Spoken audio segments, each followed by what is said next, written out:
The decision that came down on the 24th was immediate for us here in Alabama. The Supreme Court's decision 14 days ago meant an abrupt stop in abortion care by the Alabama Women's Wellness Center in Huntsville, one of 3 OBGYN and reproductive practices in the state.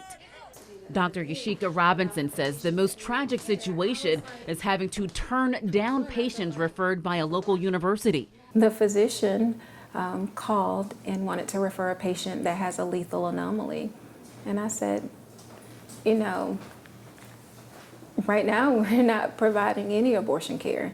It's now illegal for a doctor to perform an abortion on a woman in Alabama unless her health is at serious risk. But Dr. Robinson says there are just too many gray areas in the Human Life Protection Act that still makes it legal for certain women. There is so much confusion around what we can do,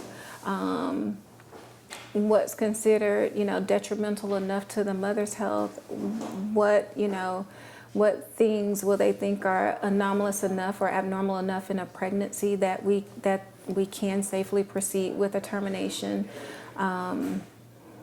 That it's like we're kind of scared stiff. There's also an increase in certain services young women are now seeking. People that I have a relationship with that I know or that we had not been having those conversations, that they were confident that they were done with childbearing, that their families were complete, now coming to me talking about permanent sterilization. While those opposed to the Supreme Court's ruling say it seems the country is moving backward, Robinson says right now her team is focusing on the best way to move forward. Operating with